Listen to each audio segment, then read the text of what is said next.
근데 그 쌤 인기 너무 많아 진짜. 인기가 많은데 우리는 우리는 와. 1학년 근데 일단 즐기고 나 혼자 안 좋아할 거야 진짜. 계속.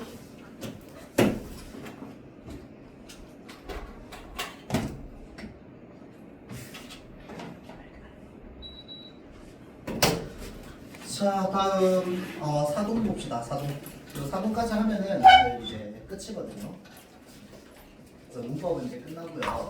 지금 시간이 조금 남아가지고 그 윤동주의 길을요 오늘 그냥 미리 봅시다. 그러면 지금 일단 기본적으로 교과서 시험 범위는 다 하는 거야. 결혼 어차피 해보고 그 다음에 윤동주의 길 오늘 하고 그 다음에 문법 요거 오늘 다 끝내면은 교과서 시험 범위 다 하는 건데 다음 주에 일단은 모고 치고 오면은 모고 시험지 전부 다 들고 오고요. 그래서 이제 모고 풀이 이제 본격적으로 들어갈 거고. 그럼 한 2주 정도 또 모고만 2주에서 3주 정도 계속 모고만 보겠지. 그럼 이제 그거 다 보고 나면은 남아 있는 시간 동안에는 또 문법들 좀 볼 겁니다. 그리고 아마 윤동주의 시가 들어가기 때문에 관련된 작품 무조건 얘기할 거야. 무조건. 그래서 결혼만 있는 애들 오케이 알겠어요. 그 윤동주 씨와 관련해 가지고 아마 외부 지문이 윤동주의 작품이 들어갈 수도 있고 윤동주의 그 길과 비슷한 성향을 가지고 있는 다른 작품이 나올 수도 있고 뭐가 나올지 아무것도 몰라. 근데 어찌됐건 뭔가가 나올 거야. 그래서 그것들을 좀 아마 시험 기간 동안 하지 않을까라는 생각이 좀 듭니다. 자, 그래서 일단 오늘 교과서 범위 다 끝날 것 같다. 자, 봅시다. 자, 사동 표현은요. 사동 표현은 주어가 동작을 직접 하는 건 주동이야. 직접 하는 건 주동이고요. 남한테 시키는 거야. 남한테 시키는 걸 사동이라고 합니다. 다른 사람에게 동작을 시키는 거야. 그걸 사동. 자기 주어가 동작을 직접 하면 주동. 자, 보세요. 동생이 옷을 입는다라고 하면 동생이 옷을 입는 거야. 맞지? 자, 그러면 동작을 스스로 하기 때문에 주동입니다. 그런데 어머니가 동생에게 옷을 입혔다라고 하면 뭐야? 동생이 옷을 입는데 그거를 누가 시킨 거야? 어머니가 시킨 거란 말이야. 맞죠? 자, 그렇기 때문에 이런 문장을 우리는 사동문이라고 합니다. 옷을 입는 주체는 동생이 맞아. 그런데 그걸 누가 시켰어? 어머니가 시켰어. 이 뜻이거든. 알겠죠? 자, 그래서 이런 문장을 우리는 사동문이라고 합니다. 사동문. 자, 그래서 사동문에 만들어지는 방식을 먼저 보고 표현을 볼게요. 만들어지는 방식은 두 가지 방식입니다. 뭐에 따라서 달라지느냐? 목적어. 그러니까 원래 문장인 주동문에 목적어가 있느냐 없느냐에 따라서 실현 방법이 달라지는 겁니다. 자, 그래서 만약에 목적어가 없다면 그 말은 무슨 말이야? 자동사이거나 형용사인 경우 목적어가 없죠. 자, 다동사나 형용사인 경우에는 목적어가 없습니다. 얼음이 녹는다. 얼음이 녹는 주체야. 맞죠? 녹다라고 하는 건 는이 붙어있으니까 동사고. 자, 그래서 이 녹다라고 하는 동사의 주체 얼음이야. 바뀌면 어떻게 돼? 아이들이 얼음을 녹인다. 원래 주어가 뭘로 갔어요? 목적어로 갔어요. 그리고 없던 주어가 탄생했지. 맞죠? 녹게 만드는 거잖아. 맞죠? 자, 그래서 이렇게 없던 주어가 탄생하는데 없던 주어가 새롭게 사동문에서 탄생하는 주어라고 해서 뭐라고 얘기하냐면 사동문의 주어인 사동주라고 합니다. 주동문에서 사동문으로 만들려면요 사동주가 추가돼야 돼요. 누가 시키는 사람이 추가돼야 되기 때문에. 알겠죠? 자, 그래서 주동문에서 사동문으로 만들어질 때 사동주가 추가됩니다. 자, 다음. 자, 서술어가 타동사인 경우 봅시다. 그가 편지를 읽었다. 자, 타동사야. 앞에 뭐가 있어요? 목적어가 있어. 맞죠? 주어, 목적어, 동사의 모습이죠. 자, 이 상황에서 만약에 사동문을 만든다고 하면은 그가 주어에 해당하는 그가 뭘로 가요? 그에게니까 뭐야? 부사어야. 원래 목적어는 그대로 뭐가 돼요? 목적어가 되죠. 그 다음에 사동주가 추가되는 거야. 뭐가 달라져요? 자, 아까 자동사나 형용사에서 원래 주어가 뭘로 갔어? 목적어로 갔잖아. 얘가 주어고 밑에 얘가 목적어니까. 주어가 목적으로 갔는데 이번에는 뭘로 갔어요? 주어가 부사어로 갔어요. 맞지? 자, 그래서 이렇게 달라집니다. 그런데 여기에서 우리가 공통점 하나를 찾을 수 있어. 서술어가 원래 주동문의 서술어가 자동사나 형용사이거나 타동사이거나 공통점이 있어. 사동문에는 항상 뭐가 존재한다? 사동문에는 항상 목적어가 존재해요.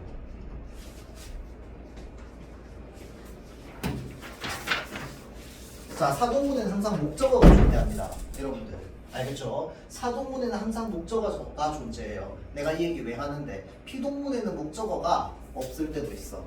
없을 때가 더 많아. 할머니가 손녀를 안았다라고 하면 목적어였지. 원래 능동문. 피동문으로 바뀌면 어떻게 돼요? 할머니에게라고 해서 부사어로 바뀌잖아. 이게 피동문이잖아. 여기에 목적어 있어 없어? 없지. 이게 또 판단하는 방식 중에 하나입니다. 아까 판단하는 방식 뭐였어요? 기를 뭘로 넣는다? 아오지다를 넣는다. 바꾸는 거. 방법 하나였어. 그 다음에 또 하나 방법 뭔데? 목적어의 유무 찾는 거야. 목적어가 있으면 사동의 가능성이 매우 높아집니다. 알겠죠? 물론 피동일 수도 있어요. 근데 피동일 때는 부사어랑 목적어가 둘 다 있을 때일 거야 아마. 근데 거의 대부분 없어요. 알겠죠? 자, 그래서 일단 기본적으로 피동문에는 목적어보다 부사어가 더 중요하고요. 사동문은 목적어가 꼭 있어야 됩니다. 알겠죠? 무엇을 시킨다라는 게 있어야 되기 때문인 거야. 알겠죠? 자, 다음 이제 사동 표현의 실현 방법 한번 살펴보면요. 똑같이 파생적 사동문이랑 통사적 사동문으로 나뉩니다. 자, 그래서 파생적 사동문 두 가지인데 일단 첫 번째 사동전미사 이희리기 우구추 7개입니다. 자, 여기서 중요한 건 뭐냐면 우구추는 별로 안 중요해. 우구추가 붙어있으면 그냥 무조건 사동이지. 문제는 뭔데? 얘야 얘.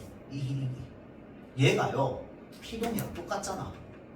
근데 이게요 동사마다 너무 다른 게요. 어떤 동사는요 사동을 쓸 때는 우를 쓰는데 피동을 쓸 때는 기를 쓰는 경우가 있어요. 근데 어떤 동사는요 사동을 쓸 때도 이를 쓰는데 피동을 쓸 때도 이를 써요. 똑같은 경우가 있어요. 걔네가 엄청 헷갈립니다 여러분들. 알겠죠? 자, 그래서 얘네들을 여러분들이 판단하고 바르는 연습이 좀 잘 되어야 돼요. 알겠죠? 자, 다음 명사 플러스 사동전미사 시키다가 있습니다. 얘도 마찬가지야. 원래 주동사는 뭐였겠어? 운동하다였겠지. 맞죠? 원래 주동사는 운동하다였을 거야. 그런데 얘를 사동사로 바꾸면 어떻게 되는 거야? 운동시키다가 되는 거야. 맞죠? 얘도 마찬가지로 체험 플러스 하다, 체험 플러스 시키다지. 맞죠? 자, 그래서 이렇게 이제 파생적 사동문에 두 가지 방법이 있고요. 통사적 사동문은 한 가지 방법밖에 없습니다. 뭐밖에 없냐면 개하다밖에 없어. 그리고 사동문은요 거의 대부분 꽤 많은 확률로 이희리기 우구추를 개하다로 바꾸는 게 가능합니다. 거의 다 돼요. 거의 다 돼요. 99% 이상 돼요. 그래서 얘를 얘로 바꿔서요 개하다가 말이 되잖아. 그러면 걔는 무조건 사동이야. 이해되죠? 얘를 얘로 바꿨어. 이 희리기가 보이네? 개하다를 만들어봤어요. 말이 안 돼. 그럼 걔는 뭐의 가능성이 매우 높아? 피동의 가능성이 매우 높습니다. 자, 일단 그렇게 생각하고 나서 피동 사동을 가를 때는요 웬만하면 2번 생각하세요. 2번. 이렇게 해서 딱 보니까 이거 사동으로 말이 안 되는데 라고 하면은 피동이 맞는지 한 번 더 검증해봐. 알겠죠? 그렇게 해서 피동에서 말이 되잖아. 그럼 걔는 피동이야. 그래서 우리가 이 희리기가 쓰여있으면 얘가 사동인지 아닌지를 판단하는 게 먼저 중요합니다. 알겠죠? 그렇게 하고 나서 그 다음에 뒤에 피동인지 아닌지 판단해보세요. 그러면 거의 대부분 잘 가를 수 있을 겁니다. 알겠죠? 자, 잘 보세요. 아버지가 동생에게 완두콩을 먹게 했다야. 얘 이 희리기 넣으면 어떻게 되는데? 이 희리기 우구추 중에 뭐가 들어가는 게 적절할까요? 먹기다, 먹히다, 먹우다, 먹구다, 먹추다, 먹이다. 뭐가 뭘까요? 뭐가 어울려요? 먹이다가 어울리지. 자, 아버지가 동생에게 완두콩을 먹이었다. 줄이면 어떻게 돼? 먹였다. 사투리하면 먹였다는 거야. 먹였다. 완두콩 먹였다고. 이를 개하다로 바꾸면 되는 거야. 알겠죠? 자, 그래서 우리가 이렇게 이제 판단을 하면 그래도 좀 어렵지 않게 해결이 될 겁니다. 알겠죠? 자, 일단은 여기까지가 뭐냐면 피동과 사동의 기본적인 개념이야. 기본적인 개념. 자, 그런데 여기서 조금 더 나가면 자, 사동문 같은 경우에는요. 이 희리기 우구추가 붙는 이 파생적 사동문의 경우 필연적으로 뭐가 생기느냐? 중의성이 생깁니다. 두 가지 의미를 담고 있어요. 어떤 두 가지 의미를 담고 있냐면요. 옆으로 넘어가 봅시다. 우리는 사동이요. 직접 사동과 간접 사동이 있습니다. 직접 사동은 뭐냐면요. 동작을 시키는 사람이 직접 행동을 하는 거야. 간접 사동은 뭐냐면요. 동작을 시키는 사람은 뭐만 하고 있는 거야? 입만 떠들고 있는 거야. 실제로는 행동 안 해. 어떨 때만 사용이 가능하냐면 요 파생적 사동문일 때만 뭐가 생기냐면 이 희리기 우구추를 쓸 때만 중의성이 생깁니다. 어머니가 동생에게 옷을 입혔다라는 문장은요. 두 개로 읽힙니다. 두 가지 장면이 떠올라야 돼. 일단 첫 번째는 뭐냐면 어머니가 동생에게 직접 옷을 입히는 거야. 직접 사동이야. 직접 사동의 이미지는 어떤 이미지냐면 옷을 엄마가 들고 가서 진짜 실제로 입혀주는 거야. 인형한테 입히는 것처럼. 자, 머리, 왼손, 오른손 이렇게 입혀주는 게 직접 사동이야. 알겠죠? 근데 엄마가 야 옷 입어! 라고 해서 옷 입게 만들었어. 그러면 뭐야? 엄마는 입만 움직였어요. 실제로 몸은 안 움직였잖아. 맞죠? 자, 그래서 이런 사동을 우리는 간접 사동이라고 합니다. 알겠죠? 자, 그래서 지금 파생적 사동문은 기본적으로 이 우구추는요, 기본적으로 직접 사동이랑 간접 사동 모두 가능합니다. 중의성이에요. 그러면 생각해 봅시다. 개하다로 바꿔봐봐. 옷을 입혔다를 개하다로 바꾸면 어떻게 돼? 입게 했다가 될 거야. 자, 어머니가 동생에게 옷을 입게 했다라고 하면은 둘 중에 하나가 사라집니다. 뭐가 사라질까요? 직접이 사라질까요? 간접이 사라질까요? 어머니가 동생에게 옷을 입게 했다라고 하면은 자, 머리, 왼손, 오른손 이거야? 아니면 야, 옷 입어! 이거야? 뭐야? 야, 옷 입어! 이거야? 맞죠? 그럼 뭐가 사라져요? 직접이 사라집니다. 그래서 개하다는 필연적으로 뭐만 나타내요? 간접 사동만 나타냅니다.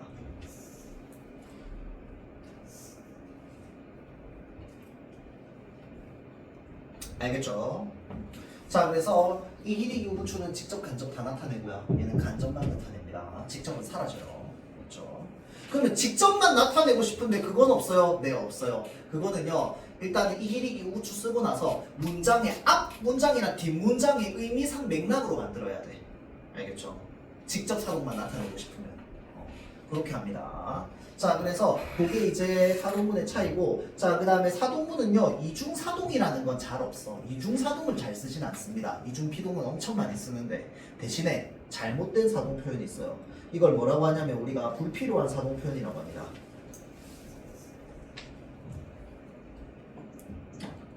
자, 솔로인 사람 수빈아. 내가 진짜 좋은 사람이 있는데 진짜 좋은 남자애 하나 소개시켜줄까? 네? 진짜 좋은 남자애가 있어. 얘가 너무 착해.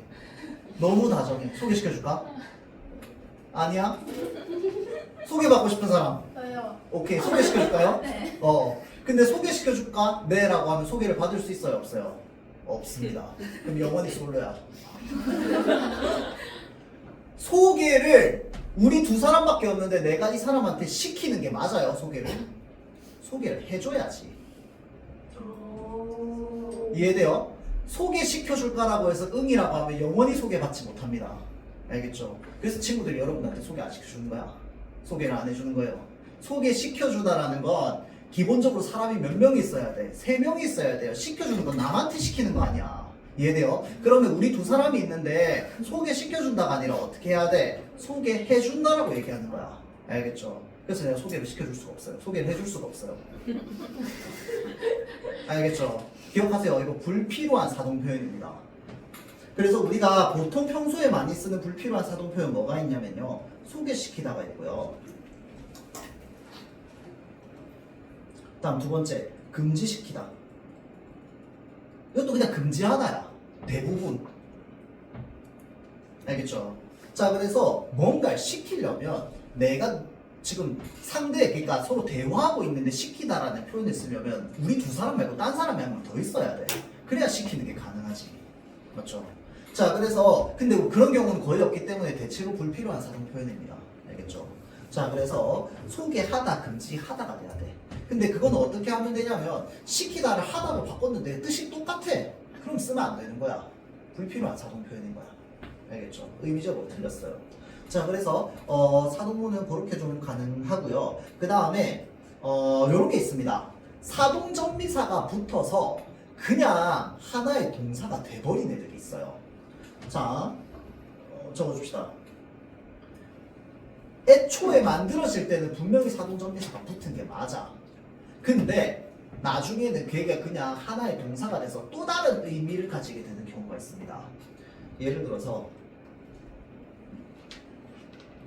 밝히다, 먹이다. 두 개를 한번 생각해 볼게요.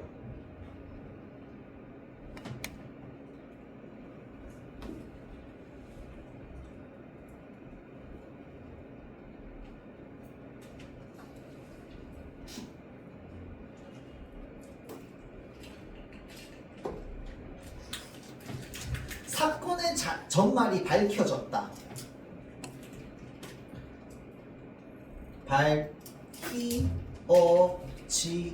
밝히어지었다 이렇게 되겠지. 얘 가지고 여러분들 뭐 물어보면 가장 좋을까요? 이중피동 물어보면 가장 좋겠지. 얘 이중피동이냐고 아니냐고. 자, 밝히다는 원래 분명히 원래 박다에서 왔을 거야. 맞죠? 자, 박다가 뭔데? 눈이 부신 거 아니야. 밝은 거. 맞죠? 박다. 근데 밝히다라는 의미에 뭐가 있냐면요. 밝히다라는 게 일단 기본적으로 밝다. 여기 빛이 밝다를 밝히다라고 하면 뭐냐면 어두운 곳을 내가 빛을 내. 그럼 얘가 이제 방이 밝혀진 거야. 맞죠? 그럴 때 밝히다는 사동사가 맞아. 그런데 여기에서 이 밝히다는 밝아진 거야. 그거 아니잖아. 맞죠? 그러니까 뭔가 몰랐던 사실이 드러날 때 밝혀졌다는 말을 쓴단 말이야. 그래서 이 밝히다는요, 그냥 밝히다야. 원래 박다에서 왔겠지만 이 박다의 사동의 의미가 있어 없어? 없어. 또 다른 의미인 거거든. 자, 그래서 이제는 분리가 돼서 얘는 그냥 따로야. 알겠죠? 그래서 얘는 그냥 하나의 동사입니다. 동사. 형용사도 아니야. 원래 박다는 형용사잖아. 맞죠? 얘가 이제 동사야. 그냥 하나의 동사가 됐습니다. 알겠죠? 자, 그래서 여기서는 지금 뭔가 어두운 걸 밝힌다라는 의미가 아니고 어떤 의미인 거야? 몰랐던 사실이 이제 수면 위로 드러나는 거야. 맞죠? 자, 그래서 그럴 때 여기에 밝혀졌다라고 하면은 봐봐. 우리 지금 여기에 쓰인 게 어떻게 돼 있어? 밝히어지었다라고 되어 있잖아. 맞죠? 자, 그럼 히도 쓰고 어지다도 쓰여 있네. 이거 이중피동이다 체크하면 돼요, 안 돼요? 안 되는 거야. 이중피동 생각보다 헷갈리게 많이 물어봅니다. 알겠죠? 얘 이중피동 아니야. 이 히릭이랑 어지다가 같이 붙어 있는데 이중피동이 아니에요. 피동이 이 히릭이가 아니라서요. 알겠지? 자, 다음 먹이다는요. 예를 들어서 우리 부모님께서는 시골에서 소를 먹이신다. 이게 무슨 말이에요, 여러분들? 다른 동사로 바꾸면 사육하다의 의미입니다. 사육하다 의미의 먹이다는요, 그냥 먹다에서 먹이다가 된 걸로 우리가 생각은 할 수 있지만 얘 그냥 하나의 따로 떼져 있는 동사, 그냥 사전에 따로 등록이 돼 있어. 얘네 기준은 뭐냐면요, 예를 들어서 뭐 이런 게 있어요. 잡다. 피동으로 바꾸면, 피동문으로 바꾸면 잡히다가 될 거 아니야. 잡히다가 사전에 있을까요? 없을까요? 없습니다. 왜냐면 얘는 잡다에서 나왔거든. 이해돼요? 잡히다는 따로 사전에 있지 않습니다. 근데요, 밝히다랑 먹이다는 따로 사전에 등록이 돼 있어. 그 말은 뭐야? 하나의 개별적인 단어로 인정한다는 뜻입니다. 알겠죠? 자, 그래서 여기에 있는 애들은 예를 들어서 먹이시다라고 하면은 얘는 기본적으로 사육하다라는 의미가 있어요. 그러면 이거를 보고 우리가 피동이라고 하면 돼, 안 돼? 안 돼. 알겠죠? 그러면 지금 부모님께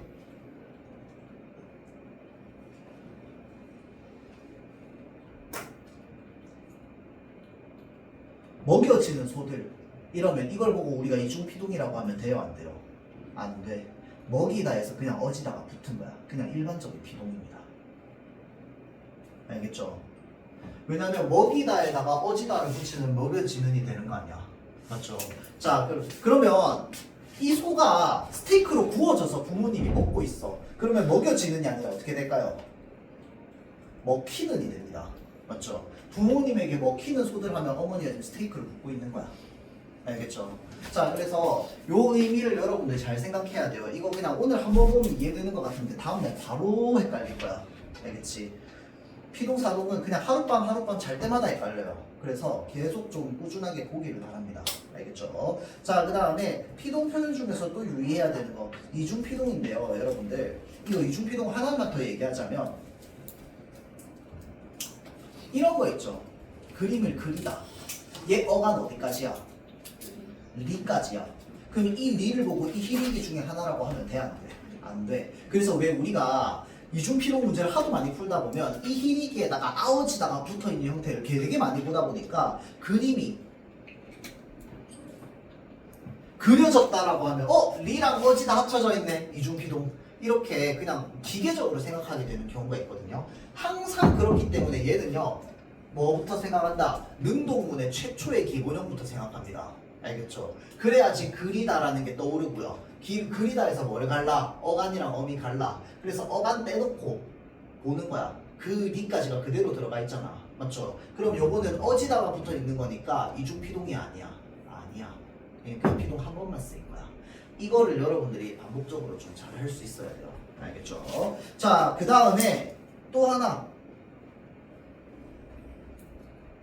뭐 예를 들어서 알다. 이거 사동문으로 이 히리기 붙이면 어떻게 돼? 알리다가 되겠지. 맞죠? 자, 그러면 알리다에다가 아오지다 붙여가지고 나는 뭐뭐런 걸로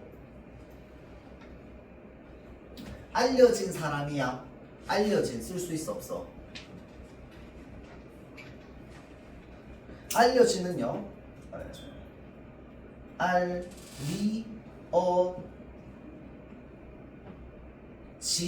니은이겠지.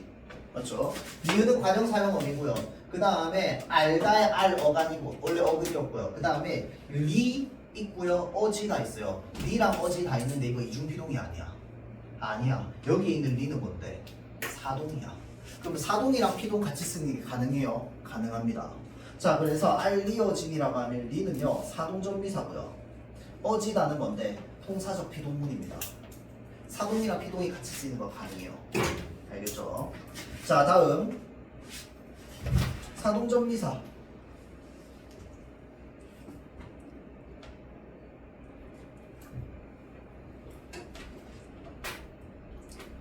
사동전미사는요 모두 그런 건 아니고 때때로 품사를 바꿔줍니다. 이유가 뭐냐? 사동문의 서술어는 무조건 동사거든요. 근데 사동문 이전에 주동문일 때는 형용사 쓰는 게 가능하다고 했잖아. 형용사 플러스 이히리기 우구추가 붙잖아. 그러면 형용사에 붙어있는 이히리기 우구추는 무조건 품사 바꿔줍니다. 왜냐면 동사로 바꿔줄 거야. 담장이 높다. 높은 거야. 형용사지. 아버지께서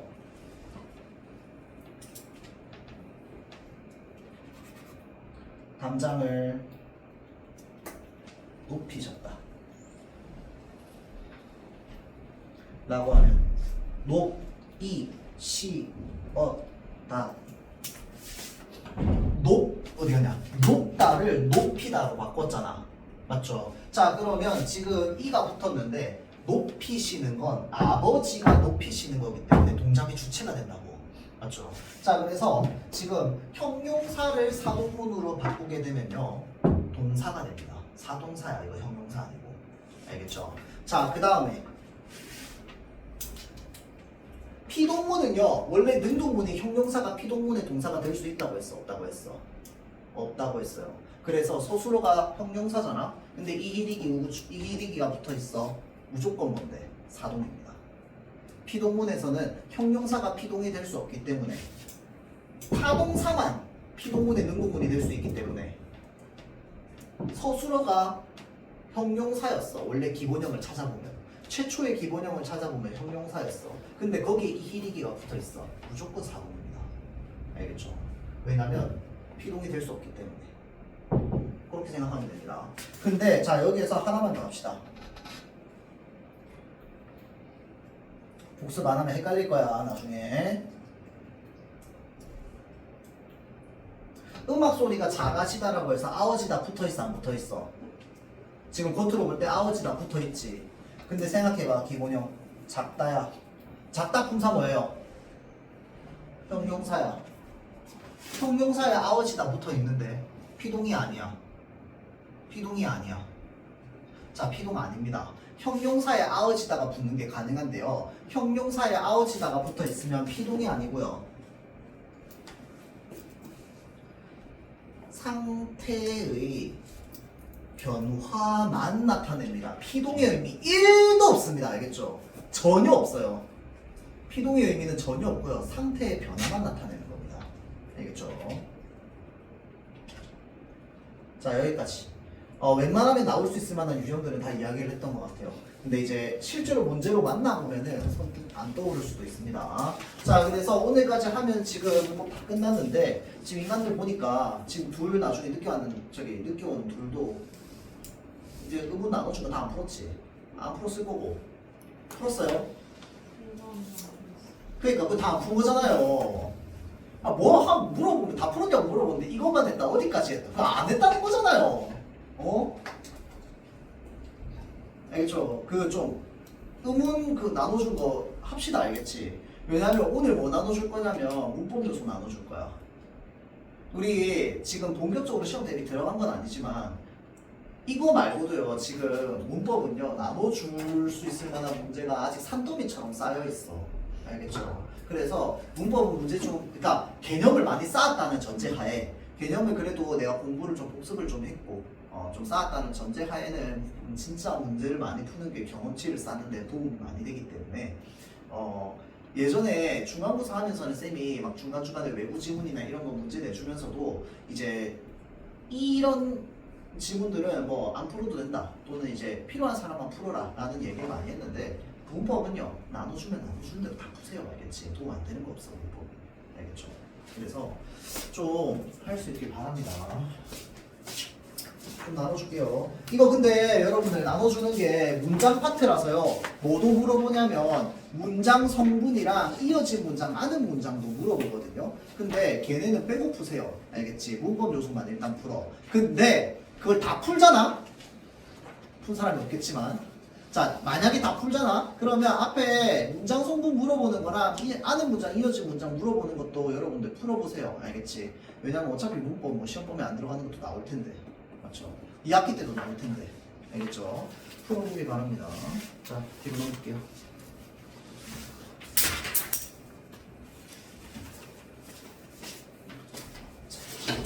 자 요거 나눠주는 것도 풀이 따로 안 합니다.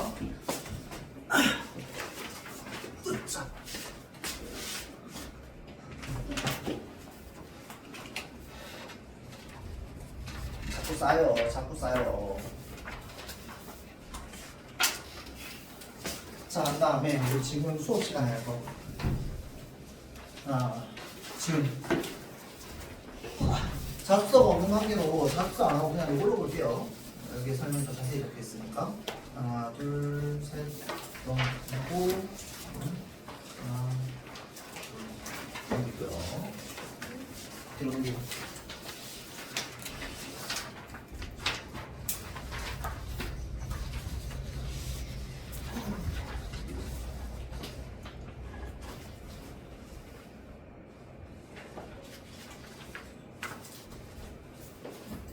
자, 윤동주의 길이라고 하는 작품입니다. 오랜만에 문학한다. 시예요. 한 달 만에 하네요. 4주 동안 문법만 했으니까.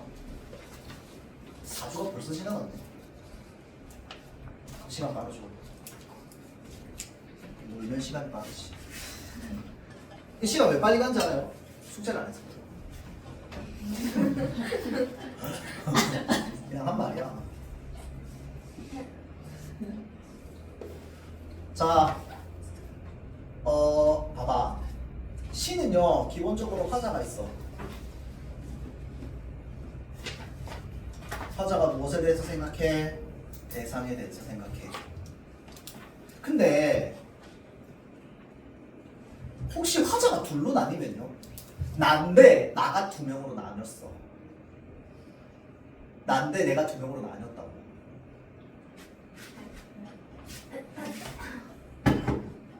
자, 우리가 자아분열이라고 합니다. 맞죠? 자아분열. 자아의 분열이 일어났다고 칩시다. A라는 나가 있고요. B라는 나가 있어요. C에서 두 개로 분열됐어. 얘네 둘은요, 비슷할까요? 반대일까요? 어떨 것 같아요? 맞아요. 비슷한 애 나도 필요가 없어요. 무조건 뭐야?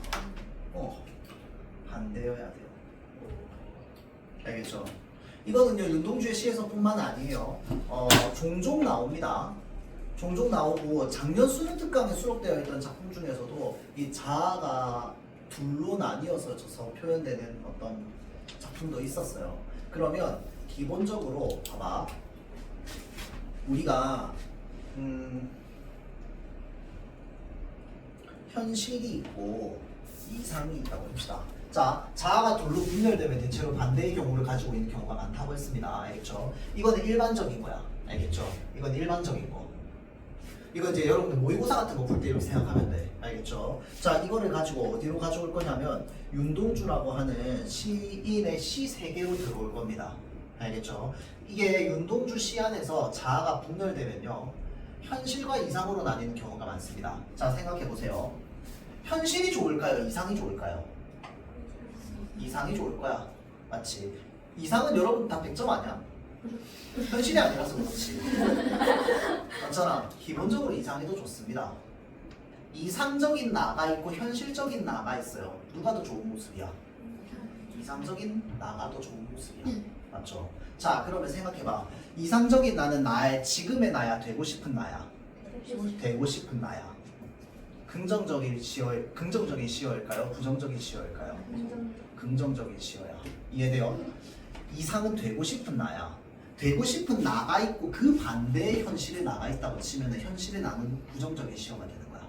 알겠죠? 그래서 윤동주의 시에서는 기본적으로 현실의 나랑 이상의 나가 있으면 이상적인 나가 되게 좋은 나고요. 현실의 나는 부정적으로 여겨지는 경우가 많습니다. 자, 그럼 생각해 봅시다. 내가 나를 부정적으로 여겨요. 어떤 시선이 좀 많이 드러날까요? 나 스스로를 반성하고 부끄러워하는 마음이 많이 생깁니다.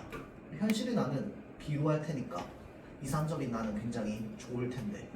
이해돼요? 근데 그걸 시대적인 현실이랑 엮으면 어떻게 되는 거야? 시대적인 현실에서 적극적으로 대항하는 나가 있고 적극적으로 대항하지 못하는 나가 있을 거야. 현실의 나는 적극적으로 대항하지 못하는데 이상적인 내 머릿속에서는 적극적으로 대항할 거야. 자, 다음. 현실적인 나와 이상적인 나가 있으면 실제로 다른 사람 눈에 보이는 건 현실적인 나가 뭘까요? 이상적인 나가 뭘까요? 현실적인 나가 뭘까요? 나는 여러분들 마음속에 있는 이상적인 모습이 뭔지 몰라요. 맞잖아.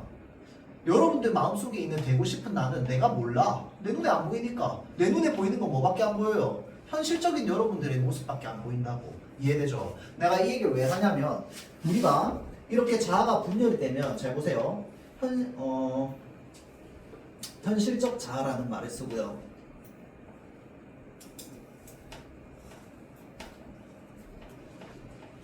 이상적 자아라는 말을 쓸 거야. 근데 얘가 비슷한 말이 되게 많아요. 자, 피상적 자아라고 얘기해봐. 그럼 이건 내면에 보이는 거야? 겉으로 보이는 거야?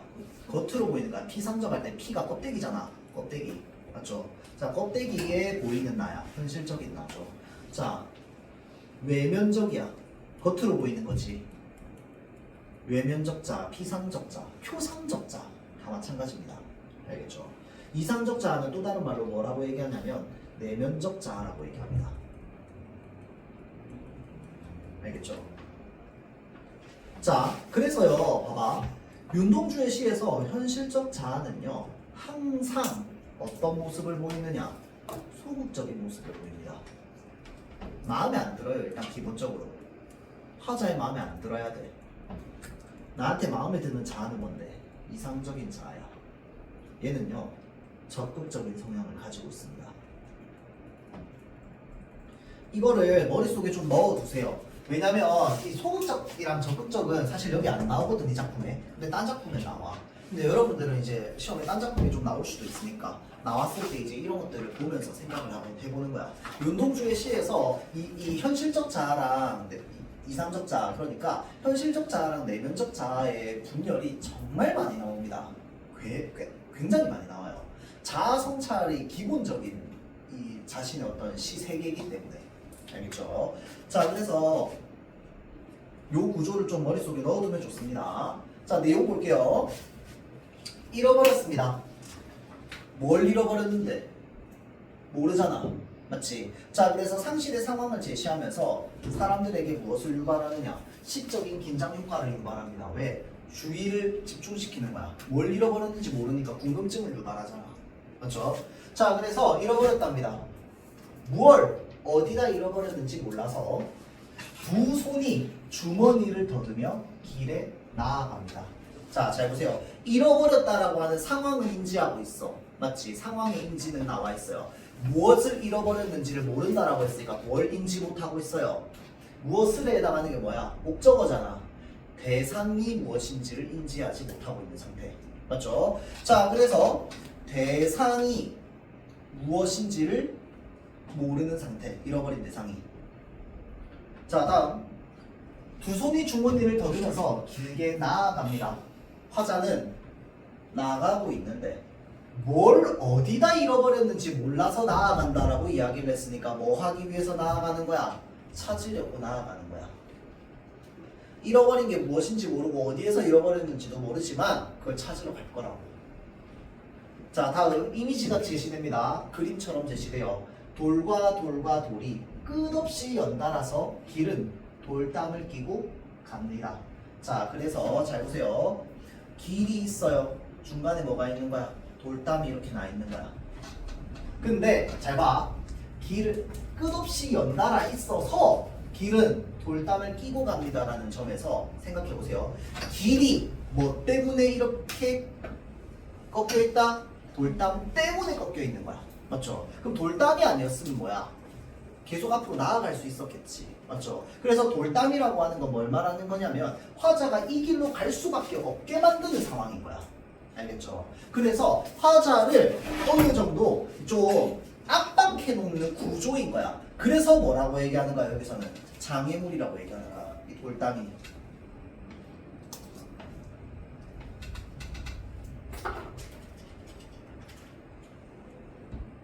자, 다음 넘어가서요. 담은 쇠문을 굳게 닫아서 길 위에 긴 그림자를 들이운답니다. 자, 지금 쇠문이 있어요. 쇠문이. 자, 그럼 그게 무슨 말이냐면 이제 화자가 있고요. 돌담길이 이렇게 쭉 나 있는데 그 앞에 막 날 가로막고 있는 게 있는 거야. 그 가로막고 있는 게 뭔데? 높은 쇠문인 거야. 넘어갈 수 있어 없어? 없는 거야. 이해돼요? 자, 그래서 화자가 지금 길을 따라서 쭉 나 있는 쇠문을 보고 있는 거야. 알겠죠? 자, 그리고 그 쇠문을 마주했을 때 화자는 어떤 상태? 길 위에서 긴 그림자가 보이고 있는 상태야. 그렇죠? 자, 다음. 길은 아침에서 저녁으로, 저녁에서 아침으로 통했답니다. 자, 다음. 돌담을 더듬어 눈물 짓다가 쳐다보면 하늘은 부끄럽게 푸릅니다. 잘 보세요. 하늘이 혹시 안 푸르지 않은 색깔이야? 하늘은 웬만하면 푸른 색깔이야. 맞지? 하늘은 웬만하면 푸른 색깔인데 화자가 뭐라고 얘기하는데 지금? 부끄럽게 푸르다고 얘기하잖아. 남들 다 푸르다고 보는데. 그러면 부끄러운 건 누구 감정인데? 화자의 감정이야. 화자가 부끄러움을 느끼는 거야. 그러면 여기서 왜 부끄러움을 느끼냐라고 하면 이 시를 처음 읽었을 때 여기까지 보고는 이 사람이 왜 부끄러운지는 몰라. 그냥 부끄러움을 느끼고 있는 상태인 거야. 맞죠? 자, 그 상태에서 다음 구절을 읽어보면 뭐라고 나와 있어? 풀 한 폭이 없는 이 길을 걷는 것은 담 저쪽에, 잘 보세요. 내가 남아있는 까닭이고. 자, 생각해봐. 나는 담 안쪽에 있어, 저쪽에 있어. 나 안쪽에 있는 사람이야. 근데 지금 여기에 뭐라고 돼 있어? 담 저쪽에 내가 있는 까닭이라고 돼 있잖아. 여기에서 뭐가 이루어져요? 자아의 분열이 이루어진 거야. 맞죠? 자, 그런데 잘 보세요. 풀 한 폭이 없는 이 길을 걷는 것은 저쪽에 내가 있는 까닭이라고 얘기했으니까 아까 내가 잃어버린 걸 뭐 하기 위해서 찾기 위해서 나아간다고 했잖아. 뭘 찾고 싶은 건데 그러면 담 저쪽에 있는 나를 되찾고 싶은 거야. 나를 잃어버린 거야. 담 저쪽에 있는 나를 내가 잃어버린 거야.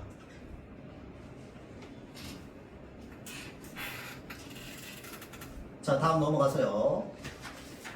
자, 잘 보세요. 내가 사는 것은 다만 잃은 것을 찾는 까닭입니다 라고 되어 있어요. 자, 문장의 의미를 잘 생각해야 되는데 예를 들어서 화자가 찾는 행위를 중단했어. 그럼 이 시에서는 그게 뭐랑 똑같다는 거야? 죽음이랑 똑같다는 거잖아. 내가 사는 건 잃어버린 것을 찾는 까닭이라며. 내가 찾는 행위를 그만두면 죽은 거랑 똑같다고. 그럼 연결해봐. 살아있는 동안에 나는 계속 뭐 할 거다? 찾을 거라는 거야. 이해돼요? 나는 지금 담 저쪽 너머에 잃어버린 자아가 있는데 그 잃어버린 자아가 있는 채로 살겠다는 거야? 끝까지 찾으면서 살겠다는 거야? 찾으면서 살겠다는 거야. 만약에 찾았어. 그러면 지금 현실 극복된 거 맞아 아니야? 만약에 찾았으면 극복된 거도 맞겠지. 사는 것은 다만 찾는 까닭이라고 했으니까 살아가는 동안 계속 찾겠다고 얘기하잖아. 맞지? 살아가는 동안 계속 찾겠다고 얘기했기 때문에 이 현실을 극복하고자 하는 의지가 나타난다라고 하면 맞는 말이야. 왜? 살아있는 동안 계속 찾을 거야. 만약에 저 담 넘어 있는 나를 찾으면 나는 극복이 돼야 안 돼요? 될 거야. 왜? 내가 지금 상실한 상태인데 상실하고 찾으면 극복된 거잖아. 맞지? 자, 그래서 현실에 대한 극복 의지가 나타난다라고 하면 맞는 말이 되는 거야. 자, 생각해보세요. 아까 내가 현실적 자아랑 내면적 자아 얘기했어요. 내면적 자아는 남들한테 보여 안 보여? 안 보여. 그리고 내면적 자아는 이상적이야 아니면 부정적이야? 이상적이야. 내면적 자아는 이상적인 거라고 했잖아. 내가 되고 싶은 나야. 그러면 나한테 있는 거야 없는 거야? 없는 거야. 내가 되고 싶은 나인 건요 여러분들이 그것에 대한 결핍을 가지고 있으니까 되고 싶은 거야. 내가 이미 100점인 사람인데 100점 왜 맞고 싶어? 맞지? 100점을 안 맞고 싶으면 100점이 맞고 싶은 거야. 기본적으로 내가 저게 되고 싶다는 건, 저걸 지향한다는 건 내가 저거를 결핍하고 있기 때문에 지향하고 있는 거야. 이해돼요? 자, 그래서 자, 봐봐. 내가 이 얘기 왜 하냐면 담 저쪽에 내가 있잖아. 이거 지금 내가 나를 가지고 있는 거야. 저 담도 저쪽에 있는 나를 가지고 있는 거야? 안 가지고 있는 거야? 안 가지고 있는 거야. 저 담 저쪽에 있는 나가 뭐가 되는데? 이상적 자아입니다.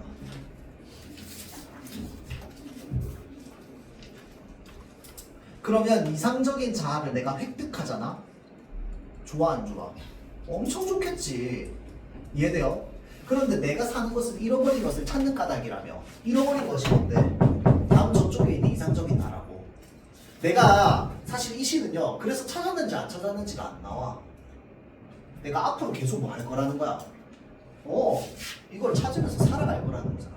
언젠가 찾으면 극복될 거 아니야. 맞죠? 그러면 극복을 하려고 하는 의지가 드러난다. 맞는 말 틀린 말? 맞는 말이야. 극복을 하기 위해서 이걸 찾기 위해서 나는 계속 살겠다는 거잖아. 계속 찾겠다는 거고. 이해되죠? 자, 그래서 기본적으로 이 현실적 나는 굉장히 부정적인 나인데 이 부정적인 나가 저 담 너머에 있는 이상적인 나를 계속 찾고자 하는 노력이나 의지 이런 것들이 드러난다 라고 하는 작품입니다. 알겠죠? 자, 그래서 더 나은 나가 되기 위해서 본질적 자아 요가 표현하였다. 아까 생각이 안 나가지고 내면적 자아라고도 하고 뭐라고도 얘기하냐면 본질적 자아라고도 얘기하거든. 진짜 진정한 본질적인 나를 찾기 위한 노력들인 거야. 알겠죠? 자, 그러고 나서 다시 돌아와가지고 그냥 짜잘짜잘한 표현들 보면요.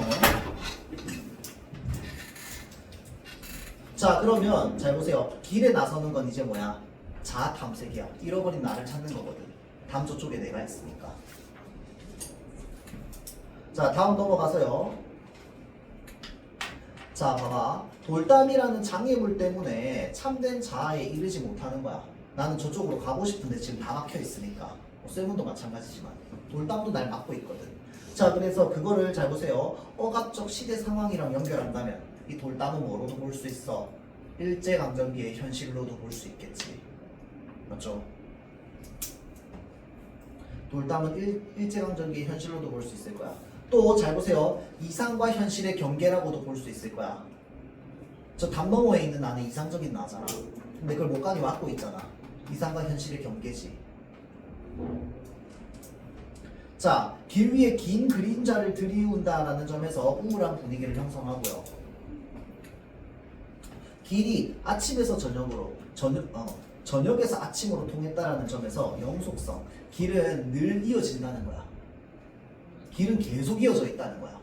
알겠죠? 자, 그래서 자, 길은 자아 탐색의 공간이야. 근데 길이 끊임없이 이어져 있어. 그 말은 뭐야? 자아 탐색을 어떻게 한다? 영원히 한다. 아주 오랜 시간 한다라는 의미겠죠. 자, 그래서 여기에 있어요. 길은 시간 속에서 끊임없이 진행되는 삶의 과정이라고. 끊임없이 진행되는 자아 탐색이라고. 길이라고 하는 건. 아침에서 저녁으로, 저녁에서 아침으로 통해 있기 때문에. 자, 돌담을 더듬어서 눈물 지어요. 왜 눈물 짓는데? 이상과 현실의 괴리를 느낀 거겠지. 현실의 나는 비루해. 저 담 너머에 있는 나는 되게 나이스해. 근데 나이스한 나가 지금 나한테 없잖아. 맞죠? 현실적인 나만 있는 상태니까 눈물 지어요. 그리고 하늘 보면 어때? 부끄러워. 현실적인 나니까. 알겠죠? 이게 되게 구린 나인 거야. 구린 나. 알겠죠? 자, 그래서 하늘은요. 자아 성찰의 매개체라고 합니다. 왜? 하늘을 보니까 부끄러워졌잖아. 성찰의 매개체죠.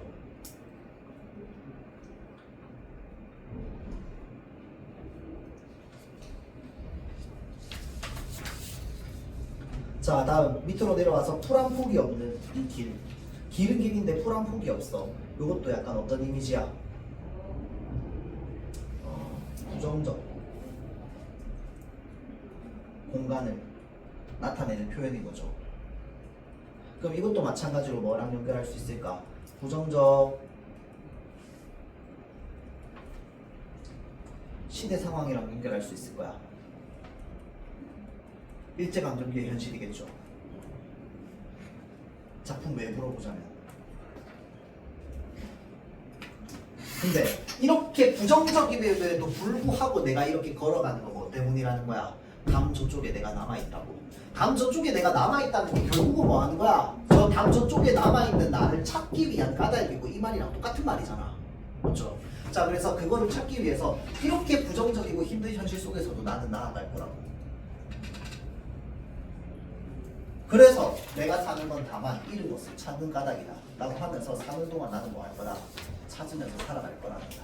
알겠죠? 끊임없이 이 길을 나아갈 거라는 거죠. 자, 그래서 그런 의미가 좀 나와 있습니다. 자, 그래서 지금 요거는요, 여기 안에 있는 대립적인 의미, 그 다음에 상징적 표현의 의미, 요거만 잘 생각하면 돼요. 그래서 일단 기본적으로 여기 해설지에 적혀 있는 모든 말만 내가 설명할 수 있게 이해만 해놔도요, 이 작품은 그렇게 어렵지 않습니다. 알겠죠? 얘가 다른 작품이랑 같이 엮일 때 어려워. 자아분열이 나오는 다른 작품이랑, 그 다음에 비슷한 시대에 쓴 다른 작품이랑 연결할 때. 알겠죠? 자, 여기까지 하고 정리하고 마칠게요.